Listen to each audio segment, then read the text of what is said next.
de triathlon, c'est palais. Lancer de petits bumps. Agrifestive, manifestation agricole qui est mise en place pour la première fois par les jeunes du canton d'Aigrefeuille. Elle s'est déroulée à la planche près du lieu-dit La Forêt. Au programme, présentation de matériel agricole et de nombreuses démonstrations. Manifestation est une idée depuis 4-5 ans de l'association Musca Festive, elle est en préparation depuis 4-5 ans pour mettre cette fête en place. Le but de la fête était de promouvoir et de faire d'exposer notre milieu agricole. Le but c'est de faire découvrir le milieu agricole à la vie locale. On est souvent critiqué, donc on aime bien, on voudrait faire voir notre métier et tout ça.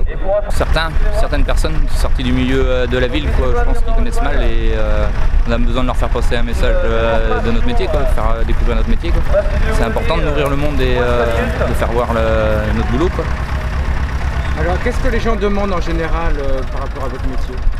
Ils nous demandent pourquoi on fait ci, pourquoi on fait ça, le but de ça. Les gens de l'extérieur nous posent beaucoup de questions sur de ce que l'on fait, les pour qui, les pourquoi et comment on fait la traite des vaches.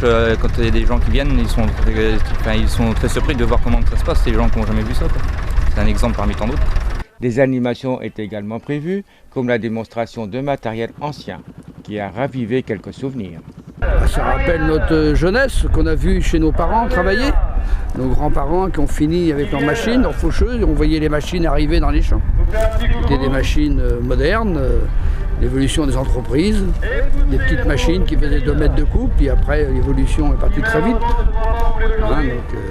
Et malheureusement après on a vu la disparition des fermes sur nos communes, parce qu'une commune trop près des villes.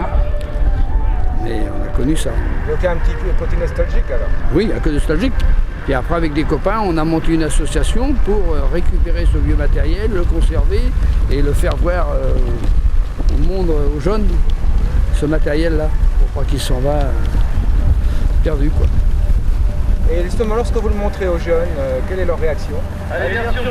Quelques-uns connaissent, s'intéressent, mais on ne trouve pas un engouement comme une époque pour que les jeunes viennent voir nos machines, nous donner la main et les réparer. Ça part, on a quelques anciens encore, le reste, et on essaie de transmettre le savoir-faire à ceux qui veulent le faire. D'ailleurs, nous avons dans nos associations une fédération départementale et on enregistre ce matériel et sur numérique et on va faire des montages pour pouvoir le référencer et le conserver en images. Ainsi qu'une démonstration de chiens de troupeau, le Border Collie. Le rôle du chien de troupeau aujourd'hui, c'est de faire une démonstration, de montrer les capacités du chien à contrôler un troupeau et tout ce que le chien peut faire au niveau des animaux, c'est au quotidien dans les exploitations. Voilà. C'est un chien très polyvalent qui peut à la fois ramasser des moutons, des bovins et de la volaille. Ici, on fait une démonstration aujourd'hui à ce niveau-là. Un chien gardien de troupeau, mais toujours sous le contrôle du maître. C'est un chien qui est relativement soumis quand même, mais qui est capable d'anticiper toutes les fuites. Lorsqu'un animal fuit, le chien rabat toujours les animaux vers le maître.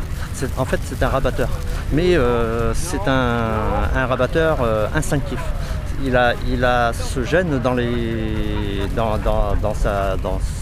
c'est dans la race en fait, et d'ailleurs c'est une race qui vient d'Angleterre, d'Écosse plutôt, et c'est un chien qui a été sélectionné par les Écossais pour garder les moutons et regrouper tous les moutons, des lots très très importants de moutons, ça peut être plusieurs centaines, voire 1000, voire plus, et ce chien regroupe les animaux vers le maître et les ramener à la bergerie le soir. Alison, c'est parti pour le départ.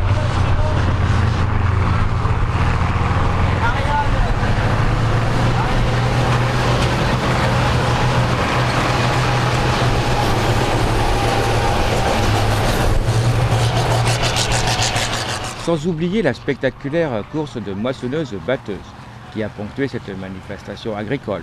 Engins des années 70 qui ont pu se confronter sur un terrain cross avec des pointes allant jusqu'à 40 km/h.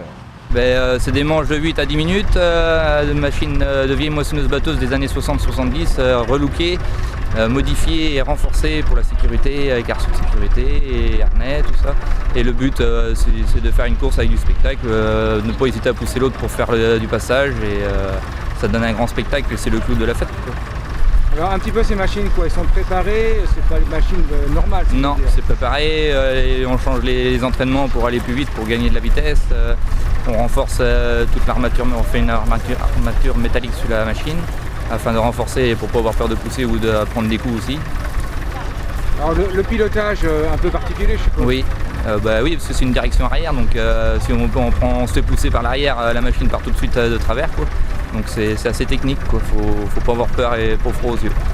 Et quelques accrochages et quelques renversements? Ça arrive, c'est ce qui fait le spectacle, quoi. Au final, une belle réussite pour cette première, en espérant qu'elle sera reconduite l'année prochaine.